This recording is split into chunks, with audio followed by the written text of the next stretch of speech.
You know, everyone's careful about what they bring into their homes.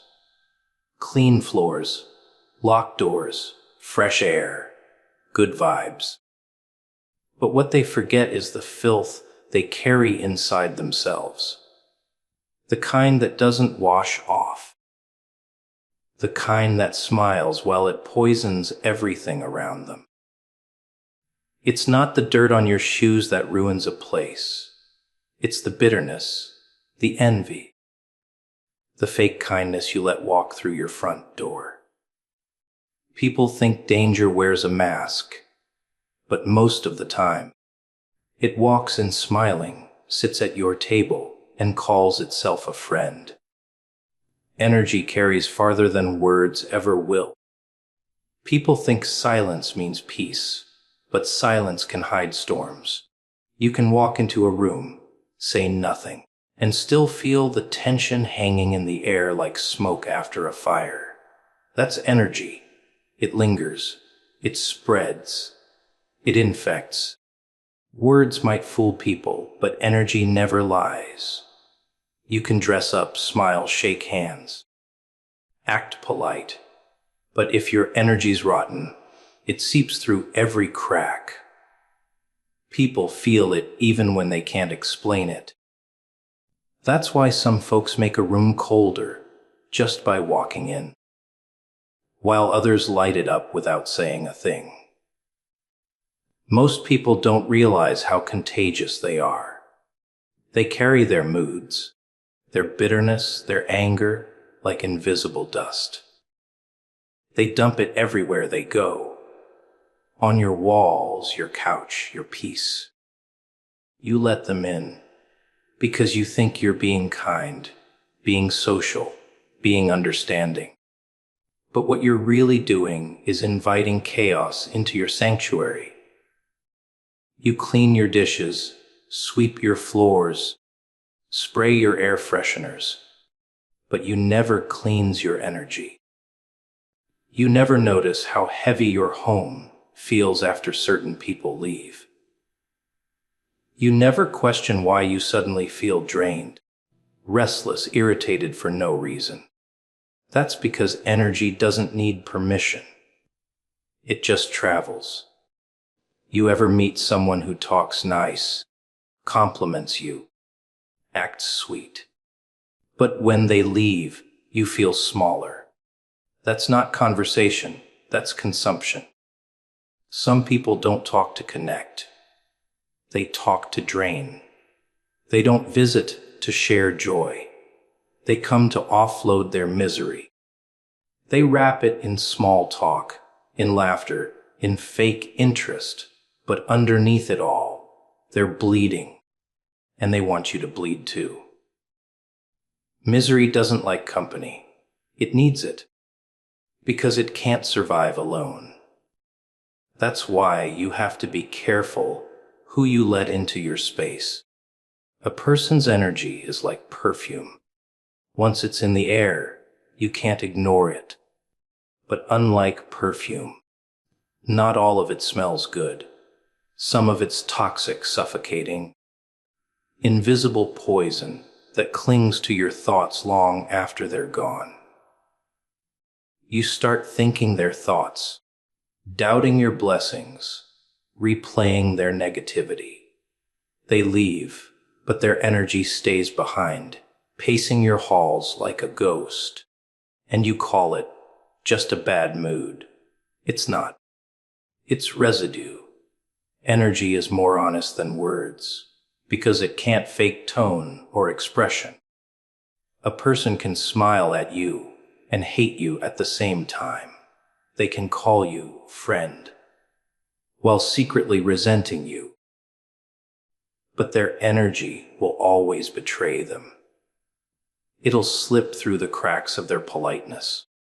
That's why your gut always knows before your mind does.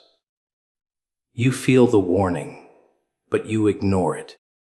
You tell yourself you're overreacting, being paranoid, too sensitive. But your spirit is never wrong. It just gets silenced by logic. Some people bring storms with them. Their presence stirs the air, shifts the temperature, breaks the calm. They walk in with anger, jealousy, comparison, and suddenly everything feels off. You feel it, but you pretend it's nothing, because you don't want to seem rude or cold, so you let them stay. You smile, you host, you play along. But deep down, something in you starts to shrink. That's the cost of politeness. You trade your peace for their comfort. And it's not always strangers. Sometimes it's the ones closest to you. The ones who claim to love you, but secretly resent your light. They'll visit, hug you, say, "I'm proud of you," but their energy says, "Why you, not me?" You'll sense it, that flicker of cold behind the warmth. But you'll laugh it off, because it's easier to pretend. That's how people lose their peace, by letting guilt talk them into hospitality. Energy moves faster than words. It doesn't need sound to communicate. It's in the eyes, the tone, the pause before a compliment, the forced smile after your success. You can't hide it, and you can't fight it. You can only decide what you let near you. That's where people go wrong.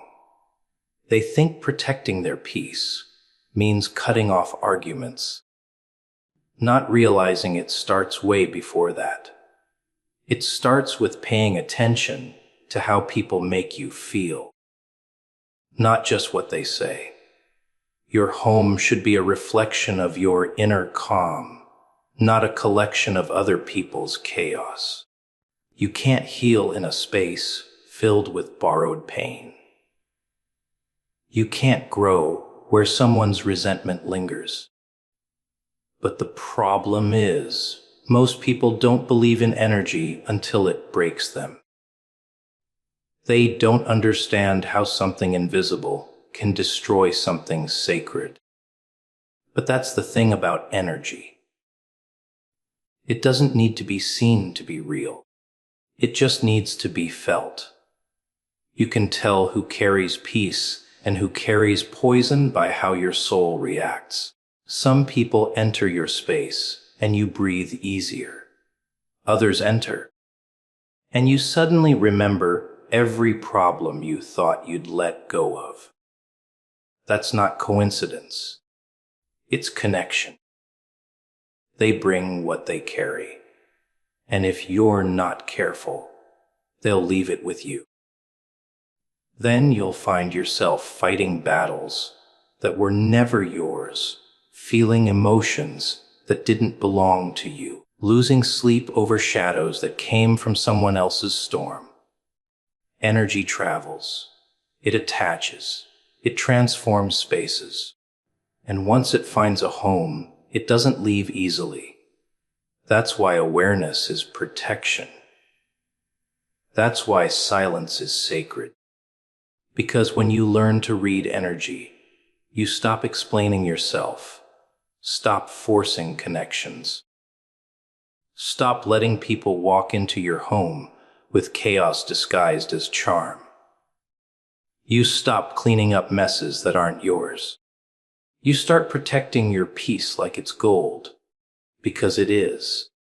Not everyone deserves access to your peace.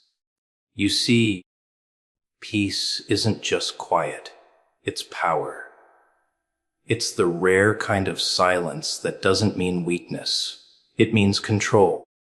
It's when you can sit in chaos and still hear your own heartbeat steady. But the problem is, people think peace is something they owe others. They hand it out like candy to anyone who smiles at them, anyone who pretends to care, anyone who says the right words. They don't realize peace is sacred. It's not a gift for everyone. It's protection for yourself. You ever notice how some people don't come to you for conversation? They come for extraction. They don't want your time, they want your energy. They want to dump their pain, their anger, their confusion onto you so they can walk away lighter while you carry what's left. And because you're kind, you let them. Because you think helping means listening, even when listening starts to drain your soul. You confuse being understanding with being available. But there's a difference. Understanding comes from strength. Availability comes from guilt. And guilt is how people sneak into your peace and make it theirs. Peace isn't built by avoiding noise. It's built by choosing silence. By learning when to shut the door, not because you hate what's outside, but because you love what's inside. Not everyone deserves that access. Not everyone should get to sit in your calm when they only bring chaos. You can't let people use your spirit as their recovery room.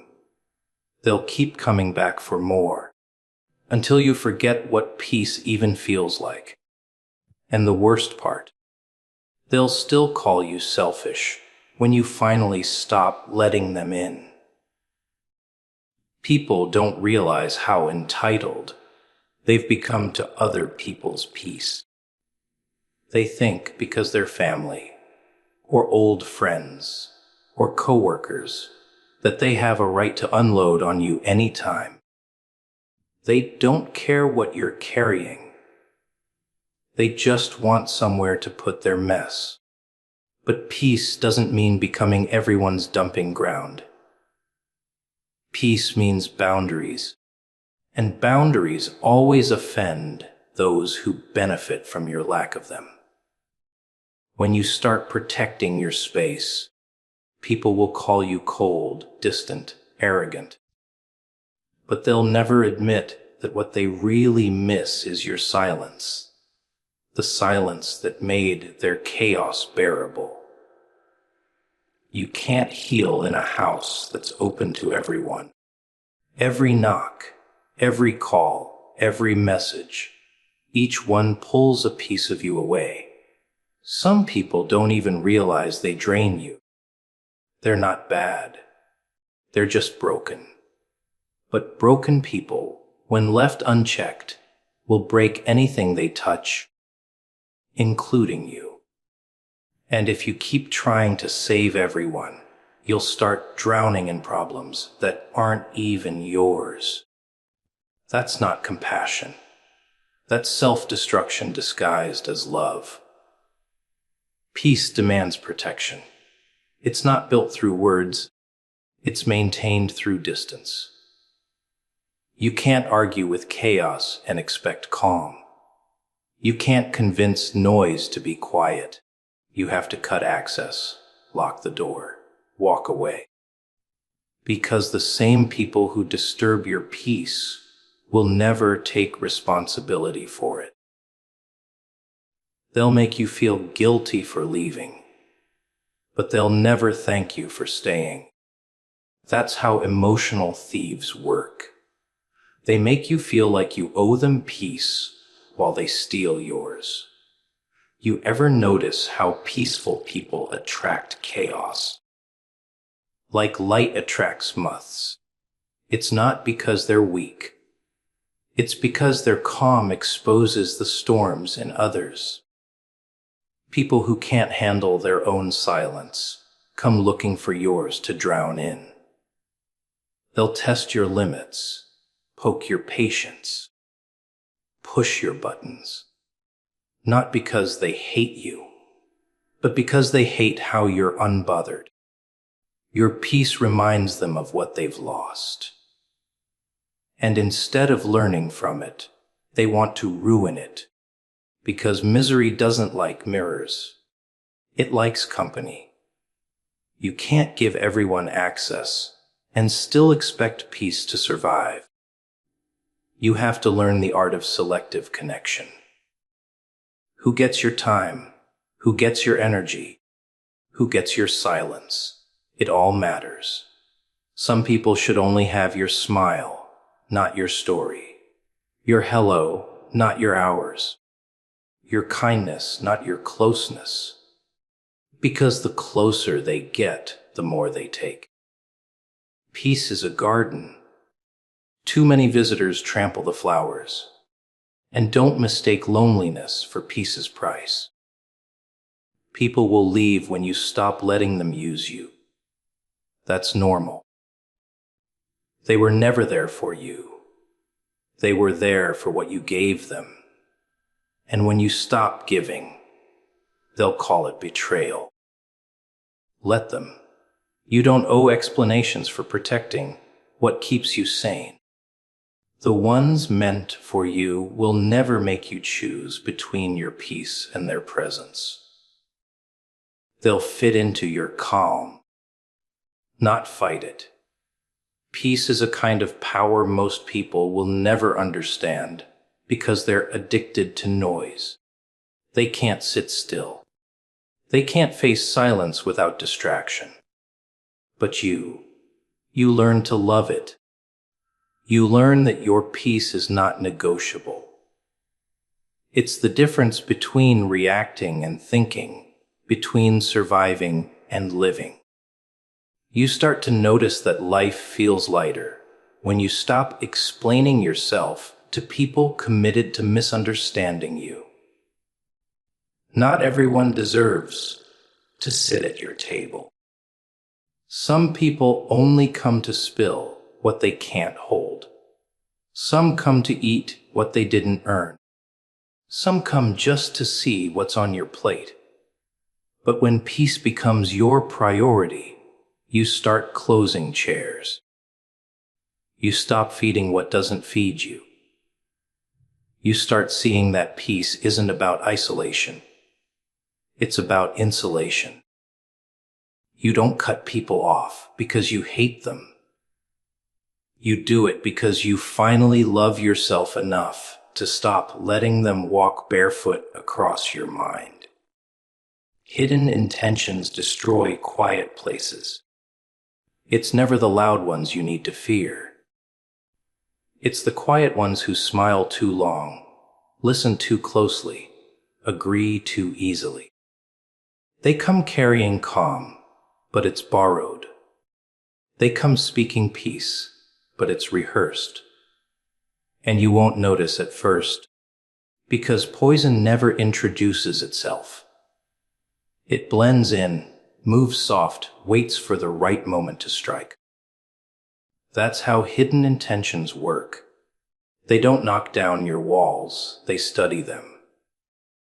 They find the cracks, and when they finally step inside, they don't bring chaos immediately. They make themselves comfortable first. The world's full of actors. People who pretend to support you while secretly studying how to outshine you. People who pretend to care while counting your weaknesses like coins. They'll sit across from you, nod while you talk, laugh when you laugh. But in their silence, they're measuring. They're deciding what part of you they can use. You think you're sharing your heart, but you're feeding their strategy. And when the time comes, they'll twist your words, copy your ideas, mimic your moves, and call it coincidence. That's how quiet spaces get corrupted, not by noise, but by deceit disguised as loyalty. You ever invite someone into your peace, thinking they'd add to it, only to realize they were jealous of it the whole time. That's the danger of hidden intentions. They don't want what you have. They want to make sure you can't have it anymore. They won't take it outright. They'll drain it piece by piece until you start questioning yourself. That's how betrayal works. It doesn't come from strangers. It comes from the ones who clapped for you while secretly hoping you'd fall. The quiet ones, the kind ones, the ones who never seem to argue. They're not always innocent. Some people don't fight because they've already decided how to hurt you. They'll wait, play patient, collect information, act harmless. Then one day, when you're comfortable, they strike. And the worst part, you won't even see it coming, because you trained yourself to see danger in loudness, not silence. You thought betrayal came with anger, not a smile. People with hidden intentions don't break peace with chaos. They break it with charm. They know how to talk, how to compliment, how to make you feel seen. They disarm you with kindness. You start to trust them, to open up, to believe they're different. That's when they start taking. Not in big ways, just small ones. A little of your energy here, a little of your confidence there. You won't notice the loss until you start feeling empty. You'll think it's burnout, stress, bad luck. But it's them. They've been feeding on your calm. They'll say things that sound supportive, but are laced with envy. You're lucky. You always get things easy. I wish I had your life. It sounds harmless, but underneath it is bitterness. They don't wish to have what you have. They wish you didn't have it. And that envy doesn't stay hidden forever. It leaks out slowly, like a gas you can't smell until you're choking on it. That's why you have to watch the small signs. The off energy when you succeed. The silence when you celebrate. The subtle change in tone when you talk about something good. Hidden intentions don't always speak. They reveal themselves in what's not said. There's a strange kind of peace that comes right before betrayal. A calm so still it feels wrong. That's because the storm isn't outside. It's already inside. You just haven't seen it yet. They'll smile wider, act sweeter, be more helpful than ever, because guilt always overcompensates before it acts. They think they're being clever, but your spirit always knows. You'll feel it in your stomach, in that sudden heaviness when they walk in the way your body tenses for no reason. That's intuition. It's not paranoia, it's protection. But people ignore it. They tell themselves, no, not them. And that's how the knife gets closer. Hidden intentions don't need words to destroy. They use presence. They disturb your peace without saying a thing. You'll start second, guessing yourself, feeling uneasy around them. But you'll keep trying to rationalize it. You'll think you're imagining things. You're not. Energy doesn't lie. You just don't want to believe someone you care about could carry that kind of darkness. But that's how darkness survives.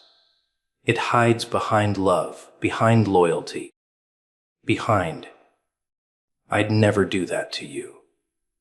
You can't control people's intentions, but you can control their access. Not everyone deserves a seat in your quiet. Some people only come to take notes. They don't want to join your peace. They want to study it, copy it, ruin it. They can't stand that you found stillness in a world that thrives on noise. So they enter it, not to learn, but to disrupt. And the moment you let your guard down, they get what they came for. The scariest part about hidden intentions is that they always wear familiarity. They look like trust, sound like love, feel like home. But if you pay attention, you'll notice the cracks. Real peace never demands your silence. It respects it. Real loyalty never competes with your light. It protects it. Hidden intentions, though. They smile while they take. They praise while they plot. They blend in until they break everything sacred.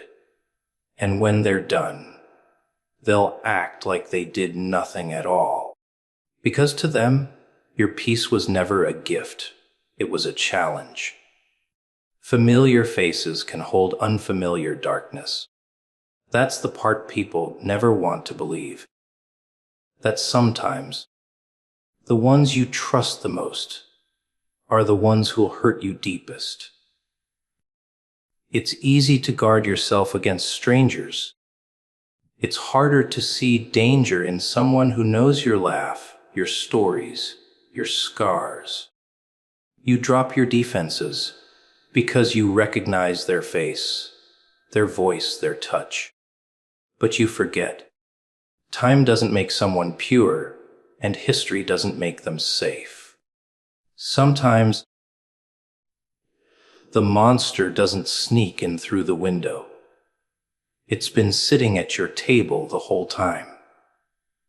It's strange how people can share memories with you while secretly carrying envy, resentment, or spite.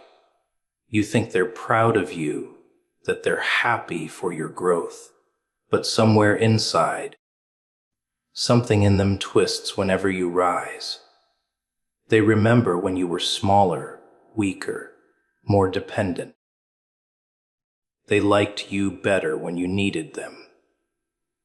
Because your strength reminds them of everything they're not. They'll never say it, of course.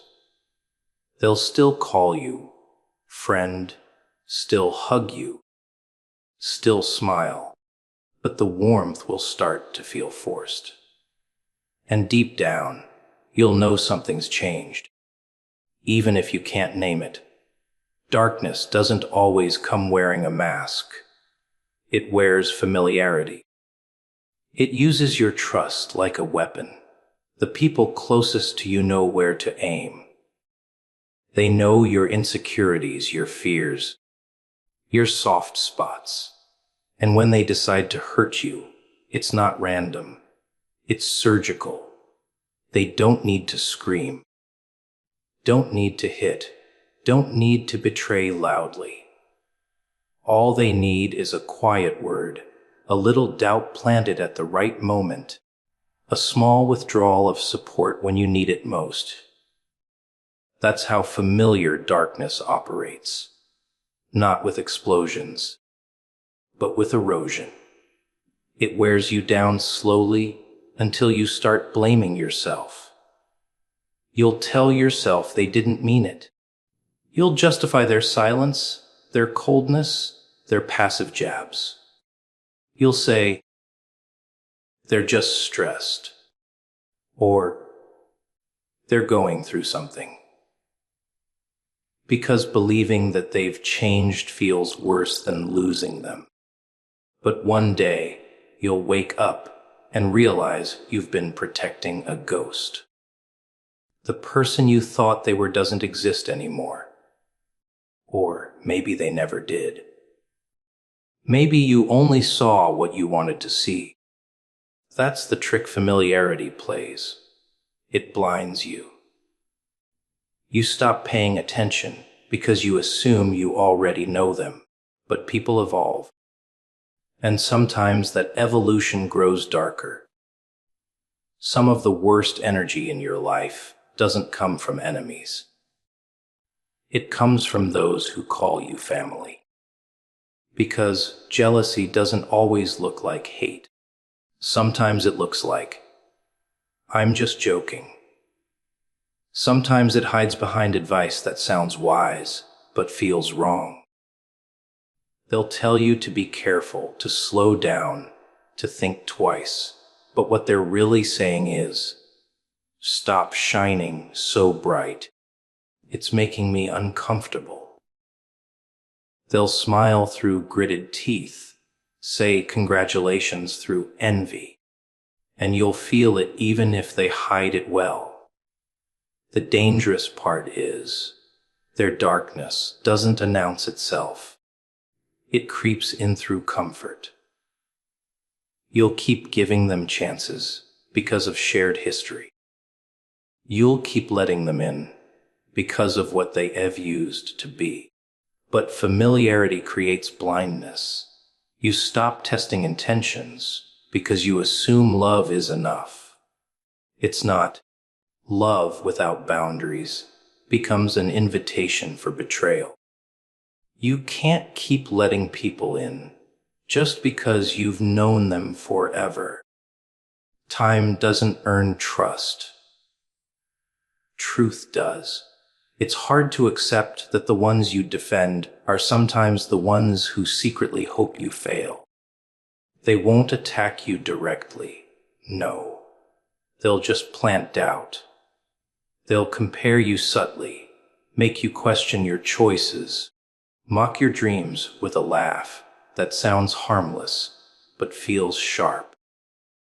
And they'll do it in a way that makes you look paranoid if you call it out. That's the beauty of familiar darkness. It hides behind innocence. They'll say, "You're taking it the wrong way," or "I was just trying to help." But your gut knows. It always knows. Familiar darkness thrives in your forgiveness. It counts on you remembering the good times. It knows you'll hesitate before walking away. It knows you'll cling to the version of them that doesn't exist anymore. And while you're stuck remembering who they were, they keep taking pieces of who you are. You'll feel smaller, more cautious, more drained, but you'll still call it love. That's how it wins. It convinces you that being loyal means tolerating harm. You have to understand, darkness doesn't always come to destroy you violently. Sometimes it comes to stay, to blend, to get comfortable. It learns your patterns, your weaknesses, your soft spots. It smiles at you every morning and tells you it cares. And because it's familiar, you never question it. You confuse comfort with safety. But comfort isn't safety. It's sedation. It dulls your instincts until you can't tell the difference between loyalty and manipulation. There's something cruel about discovering that the hands you trusted were the same ones that pushed you down. It makes you question everyone, even yourself. But that's what familiar darkness does. It teaches you caution through pain. It reminds you that not everyone clapping for you wants you to keep winning. Some clap just to blend in with the crowd. Some love you just enough to stay close, but not enough to be honest. The scariest part is they'll always justify themselves. They'll say you changed, that you got distant, that you became cold. They'll play the victim so well that you'll start to wonder if they're right. But deep down, you'll remember how your peace started fading the moment they stepped closer. That's not coincidence. That's energy. Familiar darkness hides behind connection. It uses closeness as camouflage. And the longer you ignore it, the deeper it roots itself into your life, until one day, your peace isn't yours anymore. It's been shared, stolen, and replaced with silence that doesn't feel calm. It feels haunted. Protect your space like your sanity depends on it. Because it does. People think protection means keeping out thieves, locking doors, setting alarms. No, no, no. The real danger doesn't need to break in. It gets invited. It walks through your front door with a smile, maybe even a gift, sits down, and starts feeding off your peace like it's dessert. You don't notice it at first.